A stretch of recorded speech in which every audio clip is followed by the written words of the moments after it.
مایوس نہ ہو جاؤ، ولا تحزنوا اور غمگین غمزدہ نہ ہو جاؤ، وانتم الاعلون اللہ تمہیں ہی کو سر بلند رکھیں گے، تمہیں کو اللہ تعالیٰ عزت کا مقام دیں گے، بلندی دیں گے۔ ان کنتم مؤمنین، شرط یہ ہے کہ تم سچے ایمان والے بن جاؤ۔ قرآن مجید کی ایک ایک آیت میں اللہ تعالیٰ ایسی حکمتیں اور ایسا پیغام اور ایسی ہدایت کی باتیں انسانیت کو سمجھاتے ہیں کہ ہر حال میں، مشکل حالات میں، خوشی اور تنگی کے حالات میں انسانیت اپنی فطرت پہ اگر چلنا چاہتی ہے اور وہ انسان بن کے جینا چاہتا ہے تو اسے قرآن مجید کے پیغامات اور ہدایات پہ عمل کر لے، تو کسی پریشانی سے دوچار نہیں ہوگا۔ اسلامی سلطنت اللہ کے نبی صلی اللہ علیہ وسلم کی، صحابہ کی جب اسلامی طرز پہ چلی تو لوگوں میں کتنا امن تھا، چین تھا، ایک دوسرے کے لیے کتنا ایثار تھا، کتنی پیار محبت تھی۔ اور جب اسلامی طرز سے دنیا ہٹی اور مسلمان اپنی شریعت اور اللہ کے قانون کو چھوڑ دیے، یا دنیا سے اسلامی قانون ختم ہو کر مغربیت کا، یہودیت کا، ہندوازم کا، بدھ مذہب کا یا دوسرا کوئی بھی قانون نافذ ہوا تو اسلامی سلطنت ختم ہونے سے صرف مسلمانوں کا نقصان نہیں ہوا، پوری انسانیت کا نقصان ہوا۔ اسلامی سلطنت ختم ہونے سے صرف مسلمانوں کا ہی نقصان نہیں ہوا، پوری انسانیت کا نقصان ہوا، ہر مذہب والے کو نقصان ہوا، کیونکہ دنیا میں جتنے مذاہب ہیں وہ صرف اس مذہب کے ماننے والے کے فائدے کی خاطر ہیں، اور وہ بھی پورے فائدے نہیں ہیں۔ ایسے قوانین ہیں کہ اس مذہب کے لوگ ہی اس مذہب سے بیزار ہیں اور اس میں کوئی فائدہ اس مذہب کے ماننے والے کے لیے بھی نہیں ہے، کیونکہ دوسرے مذاہب اپنی اصل پہ باقی نہیں ہیں، آسمان سے جیسے اتارا گیا ویسے نہیں ہے، انسانوں نے اپنی طرف سے بنائی ہوئے قوانین ہیں۔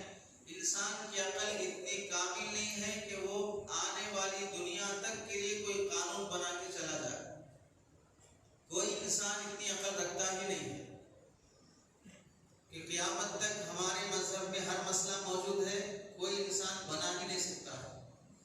عیسائیت کو لے لیجیے، عیسیٰ علیہ السلام نے نکاح نہیں کیا، شادی نہیں ہوئی، بچے نہیں ہیں، بیوی نہیں ہے، سسرال نہیں ہے، تو اب اولاد کے بارے میں، بیوی کے بارے میں، سسرال کے بارے میں اگر کوئی بات ملی ہے تو اس مذہب میں کیسے ملے گی، جبکہ اس مذہب کا نبی عمل سے کر کے دکھایا ہی نہیں ہے۔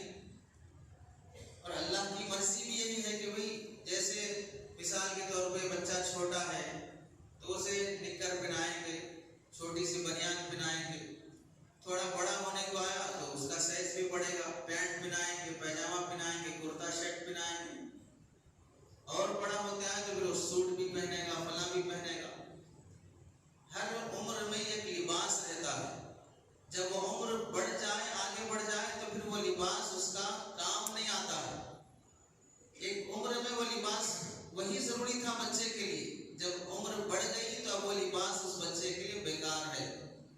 آپ لوگوں میں سے کوئی چڈی پہن کے آ جائے، نکر پہن کے آ جائے، کوئی ایسے کپڑے پہن کے آ جائے جو بچپن میں ماں باپ پہناتے تھے تو ہر کوئی اسے دیوانہ کہے گا، جبکہ ایک وقت میں شوق سے سب نے پہنایا، اسے اسی میں دیکھنا پسند کیا ہے لوگوں نے، لیکن وہ لباس پہننے کا ایک وقت، ایک عمر رہتی ہے، وہ گزر جائے تو اب وہ لباس کام نہیں آتا ہے۔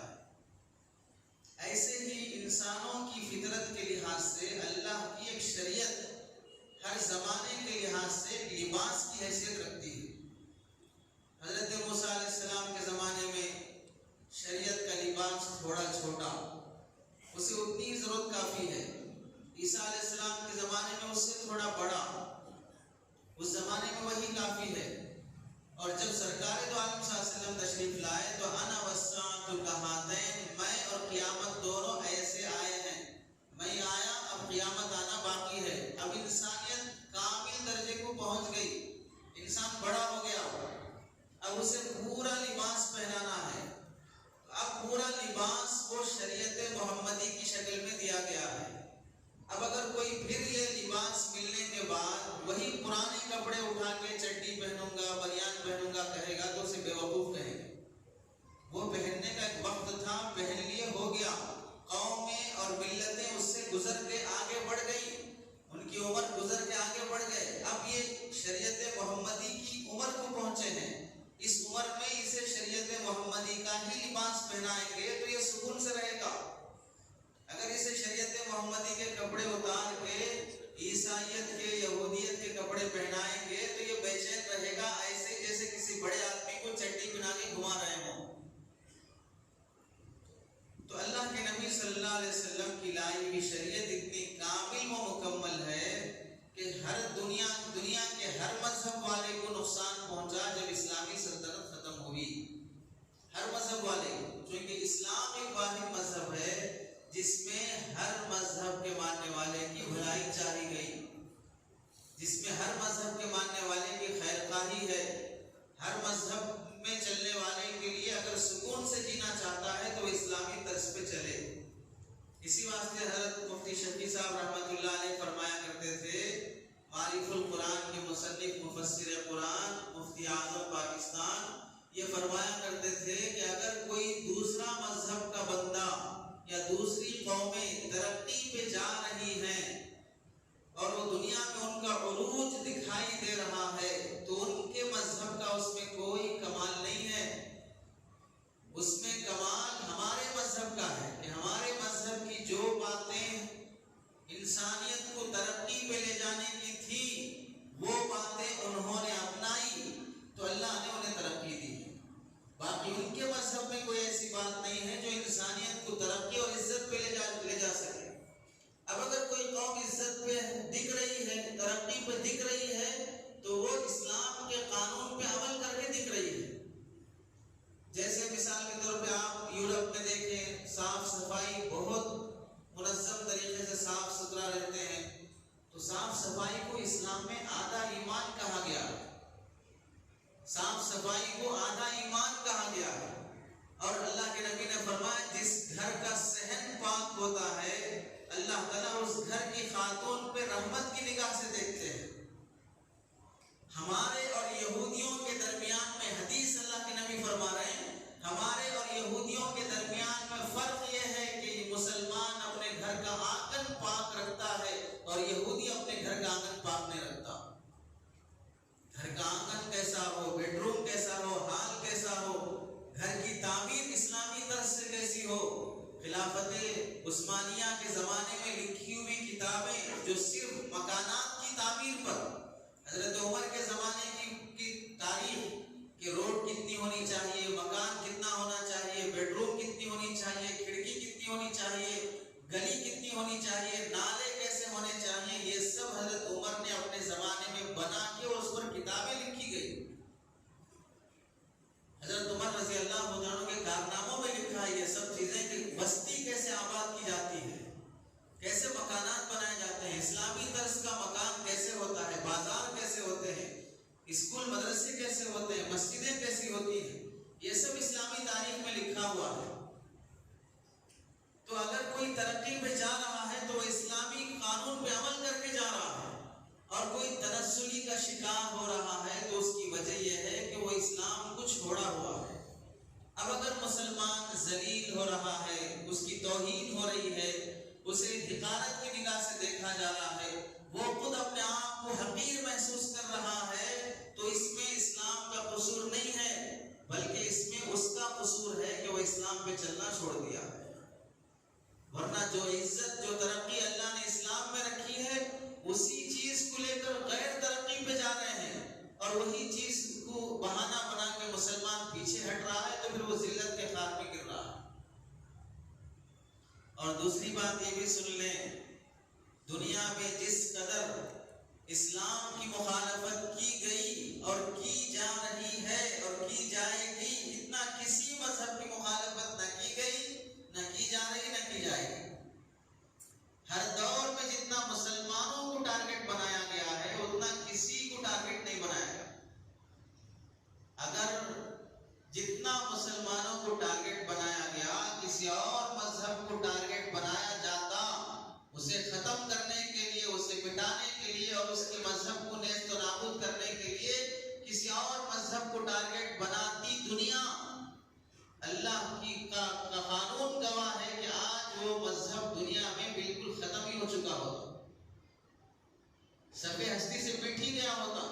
کا کوئی نام نمود ہی نہیں ہوتا، وجود ہی نہیں رہتا اس کا.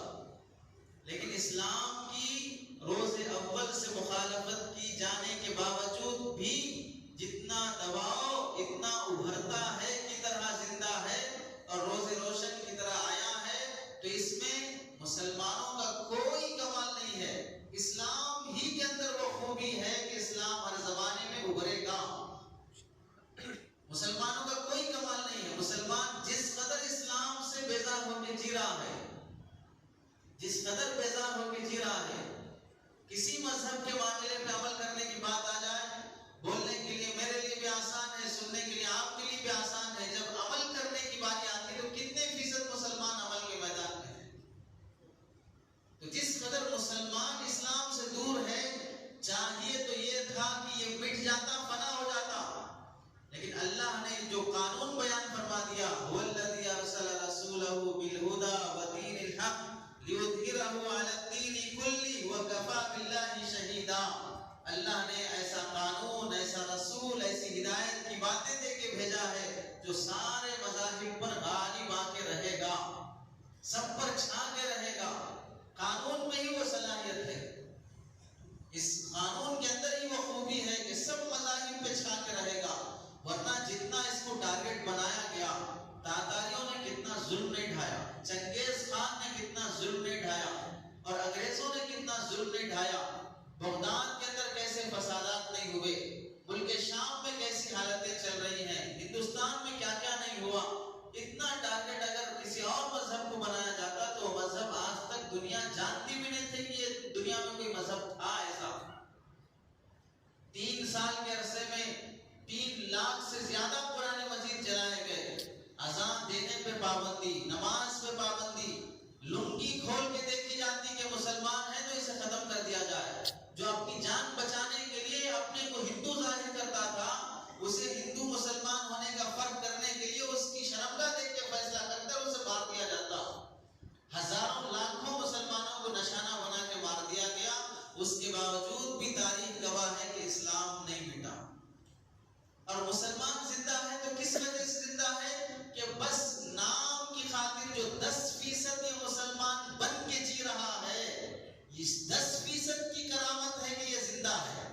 اگر اللہ کرے کہ یہ 50% آدھا بھی مسلمان بن جائے تو پھر دیکھو اللہ تعالیٰ کی قدرت کس قدر غالب اور کرشمہ دکھاتی ہے.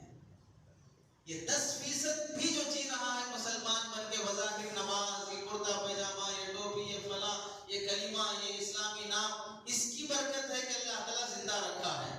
اگر یہ 10% سے کچھ اور فیصد بڑھ جائے، 50% پہ آ جائے، پھر دیکھو دنیا میں کتنا امن، چین، سکون اور ظالموں کا خاتمہ اللہ کس طریقے سے کریں گے. کسی بھی مذہب کے ساتھ اتنا دشمنی اور نفرت کا معاملہ نہیں کیا گیا جتنا مسلمانوں کے ساتھ کیا گیا اور کیا جا رہا ہے. اس کی وجہ کیا ہے؟ دنیا کا قانون ہے، اگر کوئی آپ کے پیچھے ہے تو مطلب یہ ہے کہ آپ اس کے آگے ہیں. اگر کوئی آپ کے پیچھے پڑا ہے تو اس کا مطلب یہ ہے کہ آپ اس سے آگے ہیں. دنیا اگر اسلام کے پیچھے پڑی ہے تو مطلب ہے کہ دنیا اسلام میں آگے آگے چل رہا ہے. اور آگے بڑھنے والے سے حسد اور نفرت یہ انسانی فطرت ہے. ایک کاروبار کے لوگ، ایک بزنس کے لوگ، ایک پارٹی کے لوگ آپس میں کس قدر حسد سے کہ میں آگے بڑھوں، میں آگے بڑھوں. جب مذہبی مقابلہ ہو رہا ہے اور اسلام کے پیچھے کوئی پڑا ہے تو مطلب ہے کہ اسلام اس کے آگے ہے. آپ کی گاڑی کے پیچھے کوئی پڑا ہے تو مطلب آپ کی گاڑی اس سے آگے چل رہی ہے. تو اسلام کے پیچھے اگر کوئی مذہب پڑا ہے تو مطلب اسلام کا مذہب آگے چل رہا ہے.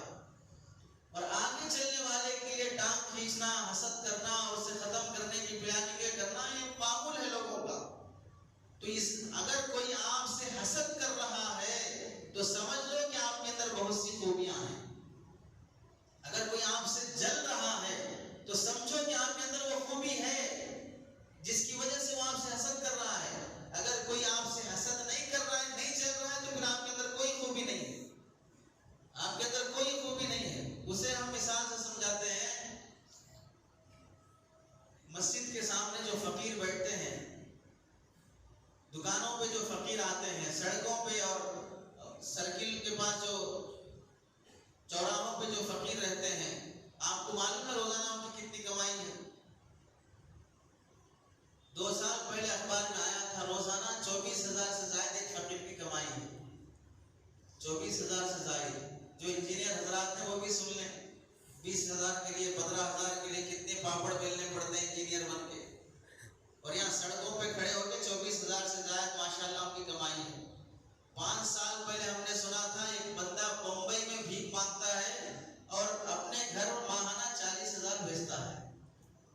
بھیک مانگ کے ماہانہ 40,000 بھیج رہا ہے. یہ فقیروں کی کمائی ہے, لیکن آپ کو دکھ کے نہیں آتا ہے اتنا کما رہے ہیں. تو اس واسطے کبھی کسی نے کسی فقیر سے حسد کیا؟ ارے کتنا کما رہا ہے, میں پڑھ لکھا ہو کے ایجوکیٹڈ ہو کے میرے سیلری نہیں ہے 25,000 20,000 15,000 کے لیے 8-8 گھنٹے 12-12 گھنٹے ڈیوٹی کر رہا ہوں, اور یہ کھڑے کھڑے بس ایسے کما رہا ہے. آج کل سے میں بھی آ جاؤں گا سڑک پہ اور میں بھیک مانگوں گا. سستا سودا, کوئی باس نہیں, کوئی تھم لگانا نہیں, کوئی ڈیوٹی کرنا نہیں, کوئی ہاتھ جوڑنا نہیں, بس سیدھے کھڑے رہو اور ہاتھ پھیلا دو, دینے والا دے گا, نہیں دینے والا جو دے اس کا بھلا, جو نہ دے اس کا بھی بھلا. کبھی کسی کو یہ خیال نہیں آیا کہ حسد کر کے فقیر کی جگہ جا کے بیٹھیں. کیوں؟ آپ سمجھتے ہیں کہ یہ کوئی کمال کا دھندا نہیں ہے. ہاں, اپنی فیلڈ میں جو کام کر رہا ہے انجینئر ڈاکٹر, اس سے حسد پیدا ہوا کہ اس سے آگے بڑھنا ہے, کیونکہ سمجھتے ہیں کہ یہ کوئی کمال کر کے جا رہا ہے. تو آدمی اپنی فیلڈ میں جس کے اندر خوبی دیکھتا ہے اس سے حسد کرتا ہے, جس کے اندر خوبی نہیں دیکھتا اس سے حسد نہیں کرتا ہے. ایسے ہی اسلام سے اگر کوئی آدمی حسد کر رہا ہے تو یہ اسلام کی خوبیوں کی بات ہے کہ اس کے اندر وہ کمالات اللہ نے رکھے ہیں. کہ کیوں؟ یہ بنایا ہوا مذہب اللہ کا ہے, انسانوں کا بنایا ہوا نہیں ہے. اور جتنے مذاہب فی الوقت دنیا میں موجود ہیں, خواہ وہ آسمانی ہوں, لیکن اتنے بدل چکے ہیں کہ اب انہیں آسمانی کہا نہیں جا سکتا. اتنے بدل دیے گئے ہیں. برائے نام ایک نسبت تبرک کی خاطر کر دی جا سکتی ہے, ورنہ کوئی قانون کا ویسا باقی نہیں رہا جسے آسمانی کہا جا سکتا. تو بزرگوں, اسلام سے جس قدر نفرت کی جا رہی ہے ہر دور میں کی گئی. اللہ رب العزت فرماتے ہیں وَلَا تَهِنُوا, کمزور نہ ہو جاؤ, ہمت نہ ہارو, غمزدہ نہ ہو, پریشان نہ ہو, انتم العالون, تمہیں اللہ سر بلند رکھیں گے, ان کنتم مؤمنین, بشرطے کہ مومن بن جاؤ, سچے مسلمان بن جاؤ. دیکھو جو دوسرے مذہب کے لوگ ہیں, مثلا سکھ ہیں, ان کا اب ایک ڈریس ہے, ان کی ایک پگڑی ہے, ان کی ایک داڑھی ہے, ان کا ایک اپنا رہن سہن کا طریقہ ہے. ان کے محلے میں چلے جاؤ, دیکھ کے ہی بول دو گے کہ بھئی یہ بھی ایریا ہے. عیسائیوں کے محلے میں چلے جاؤ, ان کے رہن سہن سے دیکھ کے بول دو گے کہ یہ عیسائیوں کے ایریا ہے. لیکن مسلمانوں کے محلے میں جاؤ گے تو ہرگز ان کے رہن سہن کو دیکھ کے نہیں بول سکتے کہ یہ مسلمانوں کا ایریا ہے. کہ ان کے لوگ, ان کے گھروں سے قرآن کی آوازیں آ رہی ہوں, ان کے گھروں سے تلاوت اور تعلیم کی آوازیں آ رہی ہوں, ان کے گھروں میں پردہ ہو, ان کے گلیوں میں گانے کی آوازیں نہ آتی ہوں, بے پردگی نہ ہوتی ہو, جھگڑے نہ ہوتے ہوں, صاف صفائی ان کے گلیوں اور محلے میں ہو, جیسا شریعت بیان کرتی ہے ویسے وہ جی کے دکھا رہے ہوں, ایسا آپ کسی محلے, کسی بستی, کسی دکان میں بھی جا کے نہیں بول سکتے یہ مسلمان کی بستی ہے, مسلمان کی دکان ہے. اگر بول سکتے ہیں تو کیا دیکھ کے بولیں گے؟ مسلمان کی دکان پر دوغلے لگے ہوں گے, بابا کے نقشے لگے ہوں گے, تعویذیں لٹک رہی ہوں گی, وہ دیکھ کے بول سکتے ہیں کہ مسلمان کی. اگر کوئی کار مسلمان کی دیکھ کے بولنا ہے تو وہ اندر بھی کسی قبر کا یا کسی فقیر کا یا کسی بابا کا کوئی نہ کوئی فوٹو لگا ہوا ہے یا کوئی تعویذ لگی ہوئی ہے, اسے دیکھ کے بول سکتے ہیں. باقی اس کی گاڑی چلانے کے انداز کو دیکھ کے نہیں بول سکتے یہ مسلمان ہے. مسلمان سلیقے سے چلاتا ہے, مسلمانوں کے گھر سلیقے کے رہتے ہیں, مسلمانوں کی دکانوں پہ امانت داری, سچائی, اخلاق ملتے ہیں, یہ کوئی دیکھ کے نہیں بتا سکتا ہے. کیوں؟ مسلمان اپنے مذہب پہ نہیں چل رہا ہے. اب اگر ہم سر بلند نہیں ہیں, ذلیل ہو رہے ہیں, تو اس کی وجہ کیا ہے کہ ہم سچے مومن نہیں ہیں. جیسے ہمیں ایمان پہ چلنا تھا, جیسا مسلمان بن کے دکھانا تھا, ویسے ہم رشوت لینے کے موقع پر رشوت کی برائی سب کریں گے، لیکن لینے کی جب باری آتی ہے، دینے کی جب باری آتی ہے، کیا کریں؟ دینا پڑتا ہے۔ کیا کریں؟ ہماری سیلری ایسی ہے، لینا پڑتا ہے۔ اگر ویسے ہی نکاح کا موقع آ جائے، جہیز کے بارے میں سب پورا کہیں گے، لیکن جب اپنے بیٹے کی شادی آتی ہے تو جہیز مانگنے میں کوئی شرم نہیں آتی ہے۔ شادی خانوں اور فنکشن ہالوں کے خرچ پر سب بولتے ہیں اتنا اتنا لوٹ رہے ہیں، لٹا رہے ہیں، فلاں ہو رہا ہے، لیکن اپنے گھر میں جب شادی کی بات آتی ہے تو وہی ہزاروں روپے شادی میں لٹاتے ہیں۔ ایک بار شادی ہوتی ہے، اماں کی خواہش ہے، فلاں کی خواہش ہے، چچا کی خواہش ہے، ماموں کی خواہش ہے، خواہشات پہ شریعت قربان ہو رہی ہے، خواہشات پہ اللہ اور اس کا رسول کا دین قربان ہو رہا ہے۔ ایسی بے دینی کی حرکتیں ہو رہی ہیں، ایسی بے دینی ہو رہی ہے۔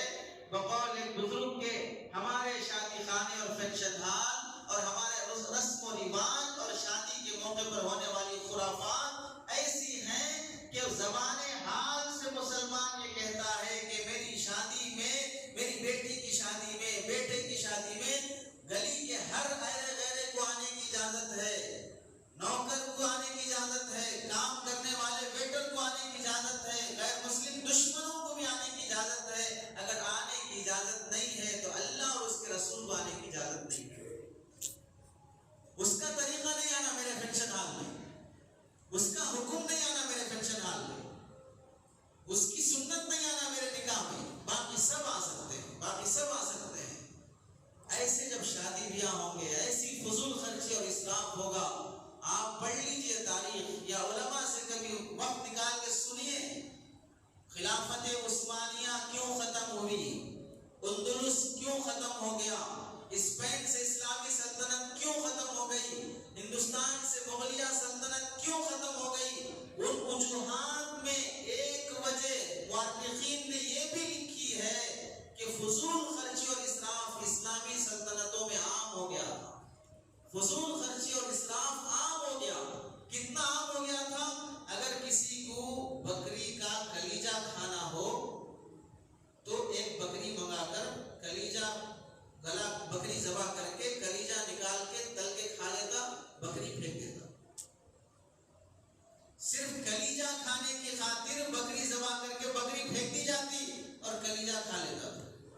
اس قدر فضول خرچی جب عام ہو گئی تب اللہ تعالیٰ کی طرف سے فیصلے ہوئے کہ ہم اسے ہلاک کرنا ہے، ہم اسے برباد کرنا ہے۔ اور یہ فضول خرچی آج دیکھو، معمولی سے معمولی گھرانوں میں شادیاں جو ہو رہی ہیں، اتنی لاکھوں روپے کی شادیاں ہو رہی ہیں، جوڑے، جہیز، کپڑے، چاول، دعوتیں، اور اس میں عجیب قسم قسم کے کھانے، یہ سب اوپر جا کے کن لوگوں کو فائدہ پہنچا رہے ہیں؟ کھجور کا بیپار، اس سے پہلے بھی بیان کیا گیا، کھجور، چھوارے جو ہم کھاتے ہیں، کون کہاں بکتا ہے؟ جو نرم کھجور ہے وہ تو عرب ممالک سے ہے، اور جو سوکھا ہے چھوارے جسے بولتے ہیں، اس کا اکثر حصہ پڑوس ملک پاکستان سے آتا ہے۔ لیکن ایکسپورٹ اور امپورٹ کرنے والے جتنے بڑے بڑے بزنس مین ہندوستان میں ہیں، ان میں کوئی مسلمان نہیں ہے۔ بکتا اسلامی کنٹری میں، کھاتا مسلمان، لیکن اس کا ہول سیل بزنس کرنے والا غیر مسلم ہے۔ جا کے معلوم کر لیجیے آپ، کسی بڑے بزنس پر مسلمان کو آنے کی ہمت نہیں ہو رہی ہے۔ اب اگر یہاں لاکھوں روپے شادیوں میں اڑائے جا رہے ہیں، ہزاروں روپے اڑا رہے ہیں، تو اوپر جا کے کس کو آپ فائدہ پہنچا رہے ہیں؟ جی ایس ٹی کے ذریعے سے کس کو آپ فائدہ پہنچا رہے ہیں؟ ایسے موقع پر جو بات عرض کرنی ہے، جو قانون پاس ہونے کو جا رہا ہے اس کی مخالفت اور اسے پاس نہ ہونے دیا جانا، ملک اور سیکولر ملک کے حق میں اور تمام مذاہب کے حق میں یہ بالکل کالا قانون ایسا ہے جیسا کہ لوگ پوچھتے ہیں، بعض حضرات کے ذہن میں خیال آتا ہے کہ کیا اس میں برائی ہے؟ بعض تو بے شرم ہو کے انٹرویو بھی دیتے رہے ہیں کہ یہ مسلمانوں کے خلاف نہیں ہے، مسلمانوں کے حق میں ہے، اس سے شہریت ختم نہیں ہوگی۔ شہریت ثابت کرنے کے لیے ہے، ختم کرنے کے لیے نہیں ہے۔ ایسا معلوم ہو رہا ہے کہ ہم الو دکھ رہے ہیں، پاگل دکھ رہے ہیں، سمجھانا ایسے باتیں گھما پھرا کے سمجھائی جا رہی ہیں۔ کیوں مخالفت کی جا رہی ہے؟ اگر آپ کے گھر میں کالا ناگ گھس کے آ جائے تو آپ یہی بولیں گے آپ کیوں مار رہے ہیں؟ وہ اپنے کونے سے ہوتے ہوئے چلا جائے گا جہاں پر جانا ہے۔ آپ کے پیجامے میں تھوڑی گھس رہا ہے، وہ آپ کی چٹی میں تھوڑی آ رہا ہے، وہ جب آئے گا تب آپ اسے ماریے، ابھی تو وہ گھر میں گھسا ہے، بس اس سے آپ اتنا پریشان کیوں ہو رہے ہیں؟ تو کوئی احمق نہیں بولے گا جب گھر میں ناک کالا ناک گھس کے آ جائے، وہ اپنے پیجامے میں گھسنے تک کا انتظار نہیں کرے گا، جیسے ہی ناک گھر میں آیا اسے مارنے کے در پہ رہے گا۔ یہ سی اے کا قانون جو آ رہا ہے، یہ کالا ناک ہے جو گھر میں گھسنا چاہ رہا ہے، اور ظاہر سی بات ہے جب گھر میں سانپ گھستا ہے تو کوئی آدمی گھر میں رہنے کی طاقت ہمت نہیں کرتا ہے، سب لوگ گھر سے باہر آ جاتے ہیں اور کہتے ہیں سانپ آ گیا سانپ آ گیا۔ ایسے لیے قانون جب گھروں پہ آئے گا تم سب گھروں سے باہر ہوگے اور گھروں میں نہ جا کے بیٹھیں گے، تم سب گھروں سے باہر ہوگے اور پکارتے رہو گے کوئی مدد کرے کوئی مدد کرے، تمہیں ہمت نہیں ہوگی اس ناک کو مارنے کی، سب پکارتے رہے گے، کوئی مدد کرنے والا نہیں رہے گا۔ اس واسطے کہہ رہے ہیں کہ ابھی یہ دہلیز پہ قدم رکھ رہا ہے، یہی مار کے اسے ختم کر کے واپس کرو۔ اس کی حقانیت سمجھنا ہے، کتنا گھناؤنا، کتنا خطرناک، کتنا مکاری پہ یہ مشتمل ہے قانون۔ آسام کے وہ ویڈیوز جس کا شیئر کرنا منع ہے، کبھی دیکھ لو کیسے وہاں پر سلوک بڑھتا جا رہا ہے۔ فلسطین میں جو ہوا مسلمانوں کے ساتھ، یہودی اور اسرائیلیوں نے جو کیا وہ دیکھ لو۔ گوگل پہ جا کے ہٹلر نے جو 80 لاکھ یہودیوں کے ساتھ کیا، وہ پرانے امیجز دیکھ لو، جب تاکہ تمہاری ضمیر کو جاگنا کی توفیق ہوگی کیسا انسانوں کے ساتھ درندوں کا سلوک کیا جاتا ہے، کیسا انسانوں کے ساتھ درندوں سے بھی گری ہوئی حرکت کی جاتی ہے صرف اپنی کرسی کی حفاظت کی خاطر۔ اور وہی پوری پلاننگ ہے یہاں پر کہ جیسے وہاں اسرائیل نے کیا تھا، 5 ملکوں کا نشانہ ہے، جس میں ابھی صرف 3 ملکوں کا اعلان کیا گیا کہ ادھر کے 6 مذہب کے لوگ آ جائیں گے تو ہم ان کو یہاں کی نیشنلٹی دے دیں گے، اور اس کے علاوہ مسلمان آئے گا تو یہاں اسے شہریت نہیں ملے گی۔ باقی آگے اور 2 ملکوں کا اعلان ہونے والا ہے۔ ان سب میں جو غیر مسلم بھائی رہتے ہیں، ہمیں اعتراض نہیں ہے، صرف 5 ملکوں کے نہیں، پوری دنیا میں جتنے غیر مسلم بھائی ہیں، جتنے سکھ ہیں، عیسائی ہیں، سب کو ہندوستان بلا لیجئے، ہم بھی جگہ دینے کے لیے تیار ہیں، ہم بھی انہیں بھائی بنا کے ساتھ رکھنے کے لیے تیار ہیں۔ لیکن یہ تو مطلب نہیں ہوتا کہ انگلی دیں گے تو ہاتھ پکڑ لیں، جس برتن میں کھانا کھائے اسی میں چھید ڈالنا شروع کریں۔ ہم جگہ دینے کے لیے تیار ہیں، جگہ دینے کا مطلب یہ نہیں کہ ہمیں جگہ سے نکال دیا جائے، ہمیں گھر سے نکالنے کی پلاننگ کی جائے۔ 5 کروڑ غیر مسلم بھائیوں کو ہندوستان لا کر یہاں سے 8 کروڑ 10 کروڑ مسلمانوں کو نکالنے کی پلاننگ ہو رہی ہے۔ اور جیسے اچھا آپ کو یہ مسئلہ کیسے ہو سکتا ہے، کون کیا کر سکتا ہے، اسے سمجھنے کے لیے تھوڑا پیچھے چلیے۔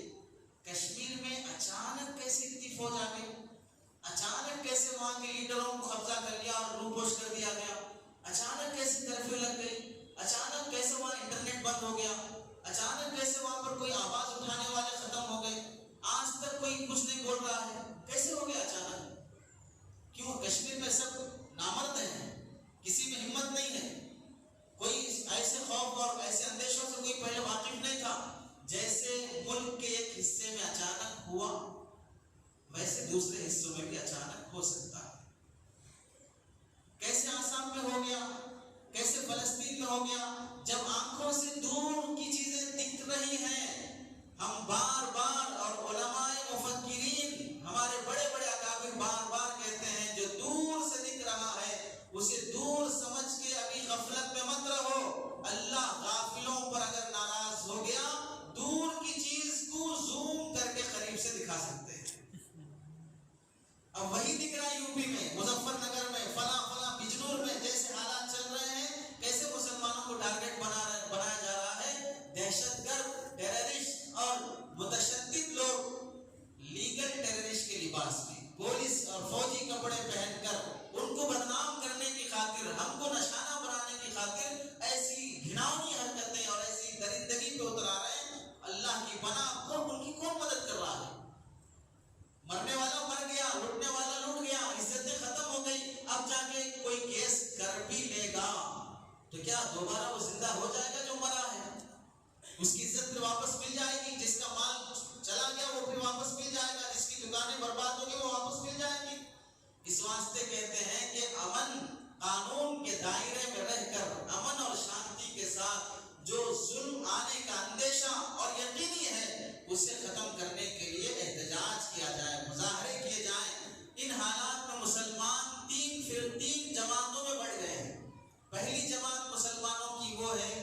جو نا امید ہو چکی ہے اور اکثریت میں ہے، اب کچھ نہیں کر سکتے ہم. حکومت ان کی، ملٹری ان کی، فوج ان کی، پولیس ان کے، قانون ان کا، فلاں ان کا، سب ان کا. ہم کیا کر سکتے ہیں؟ اب بس جو ہوتا ہے دیکھ لیں گے، اب مرنا سے فلاں ہے. نا امید ہو کے بیٹھے ہیں. ایسے عقل مندوں سے خطاب ہے کہ جیسے آپ نا امید ہو کے بیٹھے ہیں، ایسی نا امیدی کفر ہے. ایسی نا امیدی سے موت بہتر ہے. دشمن کے آ کر تم پر حملہ کرنے سے پہلے تمہارا مر جانا بہتر ہے. جب دنیا کی طاقتیں ان کی طرف ہوں، ملٹری فوج ان کی ہو، قانون ان کا ہو، لیکن مسلمانوں اللہ تمہارا ہے، رسول اللہ تمہارے ہیں. یہ خواجہ اجمیری کا ملک ہے، یہ صابر کلیری کا ملک ہے، یہ شاہ ولی اللہ محدث دہلوی کا ملک ہے، یہ محمد بن قاسم ٹیپو سلطان کا ملک ہے، جہاں اولیاء کی دعائیں، ان کی روحیں، ان کی قربانیاں یہاں پر ہیں. یہاں سے جتنے اولیاء ہندوستان میں ہیں، جتنے ولیوں کی قربانیاں، جتنے ولیوں کی دعائیں یہاں پر شامل ہیں، کیا یہ اولیاء کی مقبرے یا کیا ان اللہ والوں کی روحیں خاموش رہ جائیں گی؟ اللہ ان پر رحم نہیں کریں گے. کبھی مسلمان ہندوستان سے ختم ہونے والا نہیں ہے. سورج کا طلوع ہونا طے ہے، سورج کا غروب ہونا طے ہے، مسلمان کا ہندوستان میں باقی رہنا بھی طے ہے. نا امیدی کفر ہے. ایک طبقہ نا امید ہو کے جی رہا ہے اور دوسرا طبقہ وہ ہے جو ہمت ہارنے کو ہے، درمیان میں ہے. کیا ہوتا کیا ہوتا، ایک دوسرے سے پوچھتے پھر رہے کیا ہوتا، شک کی کیفیت میں مبتلا ہے. اللہ فرما رہے ہیں ہمت نہ ہارو، غم مت کرو، تم کو ہم سر بلند رکھیں گے اگر تم سچے مومن بن جاؤ گے. تیسرا طبقہ جو بہت کم تعداد میں ہے، وہ ہے جو ان حالات میں اور امیدوں کے ساتھ جی رہا ہے کہ جب رات کا اندھیرا تیز ہو جاتا ہے، یہ صبح کے روشن ہونے کی علامت ہوتی ہے، اور جب چراغ گل ہونے کے قریب ہوتا ہے تو وہ بھڑک کر اپنی روشنی ختم کر لیتا ہے. ایسے جب ظلم انتہا پہ پہنچ جاتا ہے تو پھر ظاہر سی بات ہے وہ ختم ہونے کے در پہ ہوتا ہے. جیسے حضرت شاہ صاحب دامت برکاتہ سے مثال سے فرمائیں، چھوٹے بچے وہ کیا بولتے ہیں، بیلون جو پھونکتے ہیں اس میں ہوا بھرتے ہیں تو بالکل اتنا سا رہتا، پھولتے جاتا. جب زیادہ پھولنے کو آ جائے تو بچے بھی بولے بس پھڑیا تھا. اور کوئی اور پھونکنا چاہے تو ظاہر سی بات ہے جو اتنا بڑا دکھ رہا تھا وہ سمٹ کے اتنا ہو جاتا، چھیتڑے اڑ جاتے، کہاں گیا پتہ ہی نہیں چلتا. صرف ایک دھماکے کی آواز آئے گی، سب ختم ہو جائے گا. ایسے ہی جو ظلم یہ پروان چڑھتا ہوا دکھ رہا ہے، ایک بیلون کی طرح جو پھک رہا ہے. اب اگر رکا نہیں اور قانون واپس نہیں ہوا تو پھر اللہ تعالیٰ ایک سوئی اس بیلون کی طرف پھینکیں گے جو پھک کر چیچڑے ہو جائیں گے. ختم ہونا طے ہے. ظلم کی مثال ایک بیلون سے زیادہ حیثیت نہیں رکھتی ہے.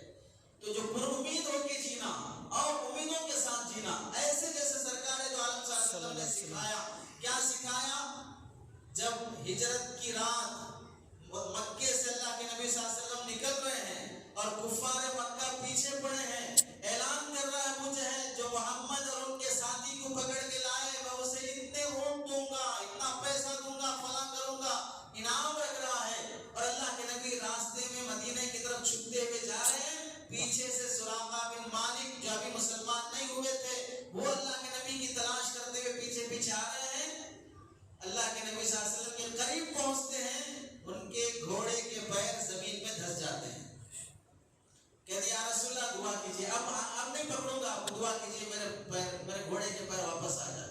اللہ کے نبی دعا کرتے ہیں، پھر واپس آتا ہے. پھر آس اور لالچ کی امید میں کہ تھوڑا کوشش کروں مل جائے گا تو مجھے اتنے اونٹ مل جائیں گے، اتنا پیسہ مل جائے گا، پھر آگے آتا ہے، پھر دھس جاتا ہے. اللہ کے نبی صلی اللہ علیہ وسلم کے ساتھ جب 2-3 مرتبہ انہوں نے اس طرح کیا، آخر تک آگے معافی مانگ لی کہ اب میں نہیں پکڑوں گا، واپس جاتا ہوں. اللہ کے نبی نے اس موقع پر جبکہ بے یار و مددگار دشمن پیچھے پڑا ہے، چھپ کے جا رہے ہیں، اپنا وطن چھوڑ رہے ہیں، امیدیں کیسی ہیں؟ سراقہ جو پکڑنے کے لیے آیا اونٹوں کی لالچ میں، اس سے کہہ رہے ہیں سراقہ میں تمہارے ہاتھوں میں کسرا کے بادشاہ کے کنگن دیکھ رہا ہوں.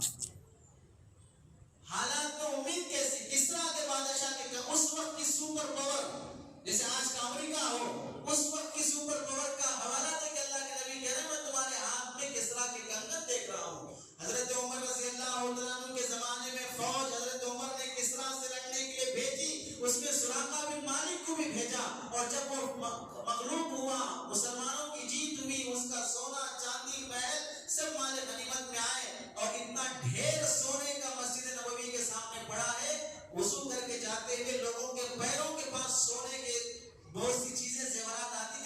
پیر سے مار کے ہٹاتے تھے. اور اس وقت سراقہ بن مالک ایسے ہی اس کا تاج اور اس کی کنگن دیکھتے ہوئے ہاتھوں میں پہنا اور فوراً وہ بات اللہ کے نبی کی یاد آ گئی. اللہ کے نبی نے فرمایا میں تمہارے ہاتھوں میں سراقہ کسرا کی کنگن دیکھ رہا ہوں. اور آنکھوں سے آنسو آ کر حضرت عمر سے فرمایا کہ اللہ کے نبی نے ہجرت کے موقع پہ پیشن گوئی کی تھی کہ اللہ تعالیٰ فتح دے گا. تو حالات میں مایوس ہونا نہیں ہے، پر امید ہو کے جینا ہے. اور ایسے اللہ کے نبی صلی اللہ علیہ وسلم غزوہ خندق کے موقع پر بھوکے 10 آدمیوں کو اتنی زمین کھودنے کی ذمہ داری دی ہے. فاقہ اتنا ہے کہ صحابہ پیٹ پہ پتھر باندھ کے کھود رہے ہیں خندق. فاقے ہیں، دشمن سے بچنے کے لیے مدینے کے 3 طرف خندق کھودی جا رہی ہے. ایسے واقعے اور مصیبت کے موقع پر جب چٹان پہ اللہ کے نبی ہتھوڑا مارتے ہیں اور اس ضرب سے ایک روشنی پھوٹتی ہے تو اللہ کے نبی فرماتے ہیں مجھے اس میں قیصر و کسریٰ کے محلات دکھائی دے رہے ہیں. حالانکہ موقع کیسا ہے، دشمن سے بچنے کے لیے خندق کھود رہے ہیں. فاقہ اتنا ہے کہ پیٹ پر پتھر باندھے ہوئے ہیں، لیکن امید ایسی ہے کہ کہہ رہے ہیں کہ مجھے اس میں قیصر کے محلات دکھائی دے رہے ہیں. اور اللہ نے وہ بھی فتح فرما کر دکھایا. اور تم دیکھو گے یہاں سے وہاں تک مسلمان خاتون چلے گی اور کوئی اسے کچھ نہیں کر سکتا. اتنا امن چھا جائے گا اور وہ امن ملک میں قائم ہوا اور اسلام اور مسلمانوں نے دیکھا. اس واسطے نا امید ہونے کا مسئلہ نہیں ہے، پر امید ہو کے جینا ہے. اس کے لیے طریقہ یہی ہے کہ مسلمان اپنے ایمان کو مضبوطی سے تھام کے رکھے. مرنا جس وقت مرنا ہے، ظالم کو بھی مرنا ہے، مظلوم کو بھی مرنا ہے. لیکن اگر مرنا ہی ہے تو ایمان کے ساتھ، اسلام کے ساتھ، اللہ کو راضی کرنے کے ساتھ. اور اس وقت کرنے کے کام جو 3 کام کرنے کے ہیں، ان میں سے پہلا کام جو اللہ کے نبی صلی اللہ علیہ وسلم نے مکے کی اقلیت کی زندگی میں کیا تھا. مکی زندگی میں نبی کے ماننے والے کم اور یہاں مسلمانوں کی میجارٹی بھی دشمنوں کے مقابلے میں بظاہر کم. وہاں مکے میں مسلمانوں پہ ظلم کرنے والے بھی کفار، یہاں پر مسلمانوں پر ظلم کرنے والے بھی کفار. وہاں اللہ کے نبی اور صحابہ کو مکے سے نکالنے والے بھی کفار اور یہاں نکالنے کی پلاننگ کرنے والے بھی کفار. تو ہمارا جو ہندوستان جو اس وقت گزر رہا ہے مکی زندگی سے گزر رہا ہے. تو مکے میں اللہ کے نبی صلی اللہ علیہ وسلم نے کیسی پلاننگ کی کہ نکالنے والوں کا ہی ایک وقت ایسا آیا کہ اب ان کا داخلہ منع ہو گیا. قیامت تک کے لیے کوئی غیر مکہ مدینہ میں داخل نہیں ہو سکتا. وہاں تک اللہ کے نبی صلی اللہ علیہ وسلم نے کس پلاننگ سے پہنچا ہے، اس کے لیے 3 کام کرنے کی ضرورت ہے. پہلا کام اللہ کے نبی نے جو فرمایا وہ ہے وحدت امت، اجتماعیت. اختلافات ختم، جھگڑے ختم، مسلکی جھگڑے، نظریاتی جھگڑے، ذاتی جھگڑے، تو یہ پارٹی کا میں وہ پارٹی کا، تو یہ گروپ کا میں وہ گروپ کا، یہ سارے جھگڑے ختم کرنا پڑے گا. جب شہد کی چند مکھیاں متحد ہوتی ہیں تو ایک کنکر مارنے والے کی پیجامے سے پیشاب نکل جاتا ہے. شہد کے چھتے کو مارو کنکر، خود بھاگنا پڑتا ہے. جب مکھیاں متحد ہو جاتی ہیں تو پھر کوئی اس کی طرف کنکر مارتے ہوئے بھی ہمت کرنا پڑتا ہے. اور جب منتشر ہوتے ہیں تو بڑا سا بڑا کتوں کی بھیڑ پہ ایک پتھر پھینکو، سارے کتے بھاگ جائیں گے. ایک بچہ پتھر پھینک رہا ہے، 10-15 کتے سامنے کھڑے ہیں لیکن سارے کتے بھاگ رہے ہیں کیونکہ ان کتوں میں اتحاد نہیں ہے، اجتماعیت نہیں ہے. پھینکنے والا ایک آدمی اور ایک پتھر پھینک رہا ہے اور کتوں میں بڑی طاقت بھی ہے لیکن پتھر کا ڈر اور اپنا انتشار جو بکھرا ہوا ہے اس کی وجہ سے کمزور دشمن پر بھی حملہ نہیں کر سکتے. اور وہاں مکھیاں کیا حیثیت رکھتی ہیں، لیکن اجتماعیت جب ان کے اندر آئی تو پھر خود پھینکنے والے کو بھاگنا پڑتا ہے، پتھر پھینکنے والے کو بھاگنا پڑتا ہے. اس کے لیے سب سے پہلے اجتماعیت.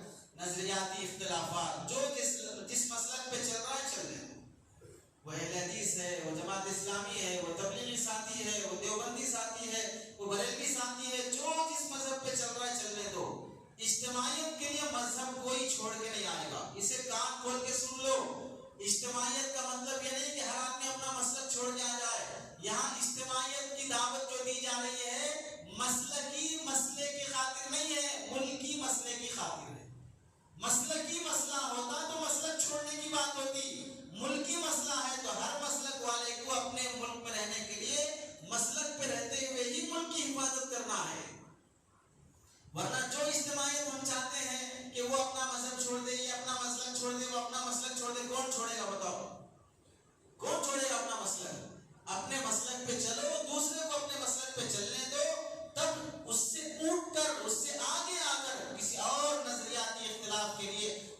اختلاف کے لیے ایک ہونے کا جب آدمی کے اندر سلیقہ آئے گا، جب جتنے کنکر اتنے شنکر کہنے والے لوگ ایک بن گئے، تو پھر ایک خدا کے لوگ یہ کیوں نہیں بن رہے ہیں؟ ایک قرآن کے لوگ یہ کیوں نہیں بن رہے ہیں؟ ایک شریعت کے لوگ یہ کیوں نہیں بن رہے ہیں؟ ایک کلمے کے لوگ یہ کیوں نہیں بن رہے ہیں؟ تو اس لیے پہلی بات اللہ کے نبی صلی اللہ علیہ وسلم نے جو کیا وہ اجتماعیت۔ اسی لیے مکہ سے مدینہ جانے کے بعد اللہ کے نبی نے کیا اعلان فرمایا؟ جو بھی ایمان لائے گا اسے مدینہ ہجرت کر کے آنا فرض ہے۔ ہجرت نہیں کیا تو لا ایمان لمن لا ہاجر لہ، جس نے ہجرت نہیں کیا اس کا ایمان ہی نہیں ہے، جس نے ہجرت نہیں کیا وہ مومن ہی نہیں ہے۔ کیوں یہ فرمایا اللہ کے نبی صلی اللہ علیہ وسلم؟ وجہ یہ کہ اگر ایمان لا کے منتشر رہو گے، بکھرے ہوئے رہو گے، تو کوئی طاقت نہیں ہوگی تمہاری۔ سب ایک جگہ آ جاؤ، ایک جگہ جمع ہوں گے۔ 1-1.5 سال میں مرکزیت بنی اور 313 کی فوج نے پہلی جنگ میں وہ کارنامہ کر کے دکھایا کہ بدری صحابہ کے لیے اللہ نے آسمان سے فرشتے اتار دیے، آسمان سے فرشتے اتار دیے اللہ تعالیٰ نے۔ اجتماعیت، ایک جگہ ہو جاؤ۔ اسی واسطے اللہ کے نبی صلی اللہ علیہ وسلم جنگ سے کبھی آتے جاتے وقت بھی پڑاؤ ڈالنا ہوتا کہیں پر، تھوڑی دیر 1 گھنٹہ 2 گھنٹے کے لیے آرام کرنا ہوتا، تو صحابہ کو فرماتے اس درخت کے نیچے 10، اس درخت کے نیچے 15، اس درخت کے نیچے 20، ایسے سونا۔ اگر کوئی صحابی اکیلا کسی ایک درخت کے نیچے سویا ہوا دیکھتے، اللہ کے نبی غصے میں آ جا کر فرماتے کہاں جا کے سو رہے ہو؟ یہاں سب کے ساتھ۔ تھوڑی دیر کے لیے بھی اجتماعیت سے ہٹنا نہیں ہے، تھوڑی دیر کے لیے بھی ساتھ رہنا ہے۔ اسی واسطے جو مسلمان غیر مسلم متشدد فرقہ پرستوں کے محلوں میں 1-2 رہتے ہیں، دیکھو کیسے ڈرے ڈرے رہتے ہیں، کیسے سہمے ہوئے رہتے ہیں، کب ان پر حملہ ہو جائے، کب فلاں ہو جائے۔ اسی واسطے کہا گیا کہ اب ایک محلہ مسلمانوں کا کیا ہوگا؟ جیسے مظفر نگر میں گھروں میں گھس کر مارا گیا، سونا لوٹا گیا اور پیسے لوٹے گئے، ظلم کیا گیا۔ اگر مسلمان ایک محلے میں رہتے ہوئے اجتماعیت کے ساتھ رہتے، کوئی غنڈہ خواہ کسی بھی وردی میں آ کے ظلم کر رہا ہو، سب مسلمان باہر آتے، اس گھر والے کی حفاظت کرتے، اس کی طرف سے دفاع کرتے، کھڑے ہو جاتے، تو پھر ان کے گھر پہ بھی آئندہ کوئی آنے کی ہمت نہیں کرتا۔ دشمن دیکھ لیا کہ یہ سب بکھرے ہوئے ہیں، یہ سب منتشر ہیں، اگر ان میں سے ہم کسی کو نشانہ بنائیں گے، کوئی آگے آنے کی ہمت کرنے والا نہیں ہے۔ کسی کے دل میں وہ جذبے ہیں نہیں اپنے بھائی کی خاطر جان دینے کے، تو آج یہ نشانے پہ آیا تو کل وہ نشانے پہ، کل وہ تو پرسوں وہ نشانے پہ۔ تو پہلا کام اجتماعیت، دوسرا کام دعوت، غیر مسلموں میں دعوت، مسلمانوں میں دعوت۔ دعوت کے 3 شعبے ہیں، ایک مسلمانوں میں دعوت جس کا ذمہ الحمدللہ تبلیغی احباب بڑی خوبی سے نبھا رہے ہیں، اور حضرت الیاس صاحب رحمۃ اللہ علیہ کی قائم کی ہوئی یہ دعوت و تبلیغ کی محنت جیسے کرنا تھا ویسے نہ صحیح لیکن انتھک کوشش کر رہی ہے۔ اور دوسرا ہے غیر مسلموں میں دعوت کا کام، اس کے لیے بھی مختلف تنظیمیں ہیں۔ تیسرا ہے دعوت کا میدان، جن لوگوں کے ذہنوں میں اسلام کے خلاف باتیں گھڑی گئی ہیں، جو کالجوں میں، جو یونیورسٹیز میں، اور جو ڈیبیٹ کرنے والے اور اسی طرح میڈیا کے ذریعے سے اسلام کو موڑ توڑ کے پیش کر کے دماغوں کو خراب کیا گیا ہے، ان کے دماغوں کی صفائی۔ اسلام کے اندر یہ حکم کیوں ہے، اسلام کی خوبی کیا ہے؟ تو جو لوگ سوشل میڈیا یوز کرتے ہیں، جن لوگوں کے چینل چلتے ہیں، ان کی ذمہ داری بنتی ہے کہ اسلام کی وہ باتیں جس کو غلط توڑ موڑ کے پیش کیا گیا ہے ان تک یہ باتیں پہنچانا۔ اور اسکول اور کالج چلانے والوں کی ذمہ داری ہے کہ اپنے اسکولوں میں، کالجوں میں جو غیر مسلم بچے پڑھتے ہیں، علماء کی سرپرستی میں وہاں پر ایسی ہسٹری پڑھاؤ کہ ان غیر مسلم بچوں کا ذہن بنے کہ اسلام کتنا اچھا مذہب ہے، اسلام کتنا صحیح مذہب ہے۔ اپنے اسکول چلانے کی خاطر مفاد پرستی میں مت اترو، ان کا ذہن بناؤ، جیسے مسلمانوں کا ذہن بگاڑا جا رہا ہے اسکول اور کالجوں کے ذریعے سے، تو ذہن بناؤ تاکہ نفرتیں ختم ہو۔ اور تیسرا کام ہے خدمت خلق، غیر مسلموں کی، مسلمانوں کی، غریبوں کی، محتاجوں کی مدد کو اپناؤ۔ جب کسی بھی کمزور طبقے کی مدد کی جائے گی تو اللہ کا نبی فرماتے ہیں حدیث قدسی میں، ترزقون بضعفائکم، اللہ کمزوروں کے سہارے تم کو روزی دیتے ہیں، کمزوروں کے سہارے تم کو روزی دیتے ہیں۔ خدمت خلق کو اپنا پیشہ بناؤ۔ یہ 3 کام کرنے کے ہیں، اس میں بڑی تفصیل ہے، آگے انشاءاللہ بیان کریں گے۔ اس کے علاوہ جو کرنے کے 2 کام ہیں آپ حضرات کے، وہ 2 کام میں سے پہلا کام یہ ہے، NPR جو آ رہا ہے، اس میں دشمن نے وہ ساری مکاری اور چال بازی یوز کی ہے جو NRC میں کرنا چاہتا تھا. NPR میں آج تک 2011 میں ہوا تو اس وقت صرف 15 پوائنٹ تھے جس میں فارم فل اپ کرنا تھا، اور اس بار کا جو NPR کا فارم بنا ہے اس میں 22 پوائنٹ ہے. اس میں 7 پوائنٹ کا اضافہ کیا گیا جو NRC کے ہیں. اور وزیر داخلہ کے ویب سائٹ پہ لکھا ہوا ہے کہ NPR اس سال کا NRC کا پہلا اسٹیپ ہے. اگر یہ پاس ہو گیا تو NRC پاس ہونا آسان. تو اس واسطے جب تک قانون واپس نہیں لیا جائے گا CAA کا، اس وقت تک NPR بھی نہیں چلے گا. یہ لوگوں کے ذہنوں میں ہونا چاہیے. اس کے لیے اپنی صوبائی سلطنت، صوبائی حکومت سے بھی درخواست ہونی چاہیے. جب تک اصل مسئلہ حل نہیں ہوگا اس وقت یہ سب باتیں نہیں چلیں گی، اس دھوکے میں نہیں آیا جائے گا. اور اس کے بعد دوسرا جو اہم کام ہے، دشمن نے ایک چال یہ بھی چلی ہے، جیسے مظاہرے اور احتجاجات ہو رہے ہیں خلاف میں قانون کے.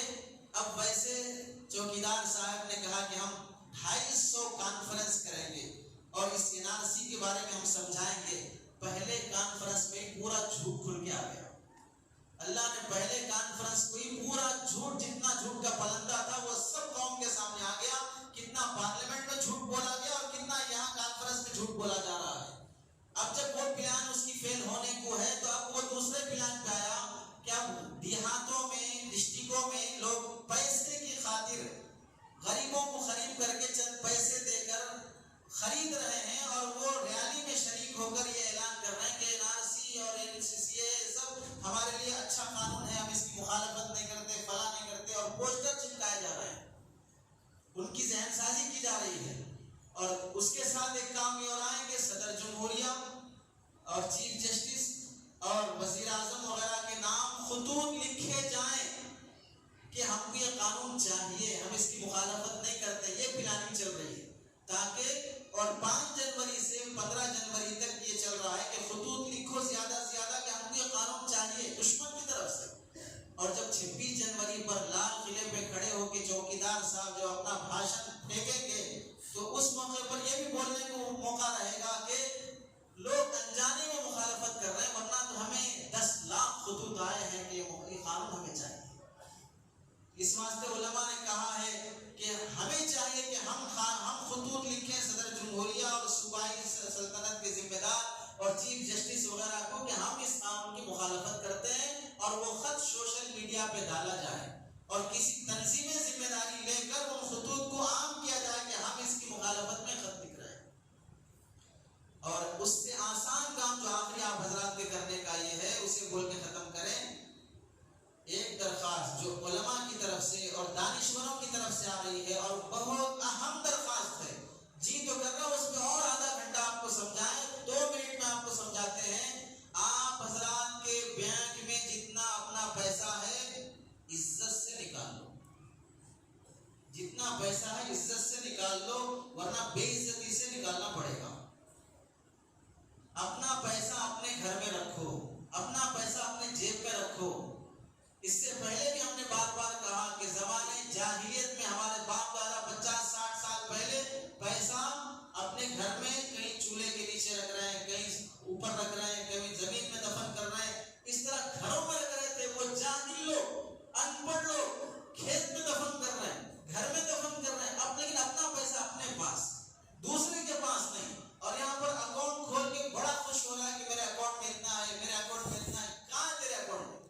تیرا پیسہ دوسرا یوز کر رہا ہے. 25 کروڑ مسلمان اگر اپنے اکاؤنٹ سے 500 روپے بھی نکال لیا، ہر مسلمان 25 کروڑ مسلمان، ہر مسلمان 500 روپے بھی نکال لیا تو 25 کروڑ 500 کتنے ہوں گے؟ منیمم بیلنس سے زیادہ کیوں رکھتے ہو اکاؤنٹ میں؟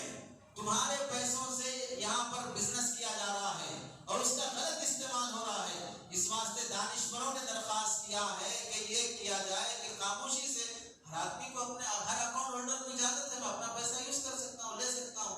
ضرورت سے زائد پیسہ اکاؤنٹ میں نہ رکھا جائے. اب یہ اندیشہ کہ یہ بھی ایک پلان ہے، جب لا کے گھر میں رکھ لیں گے تو چور یہاں سے آ کے لوٹ کے لے جائیں گے، سہولت ہو جائے گی. یہ سب پاگل پنے کی باتیں نہیں کرنا. جب سے بینک بنے ہیں اس وقت سے گھروں میں چوری ہو رہی ہے. 80% کم ہو گئی چوریاں. کیوں؟ سارے چور بینک میں جمع ہو گئے وہاں جانے کی ضرورت ہی نہیں ہے. اس واسطے بینکوں کا دیوالیہ نکل رہا ہے, بینکیں لوٹ رہی ہیں.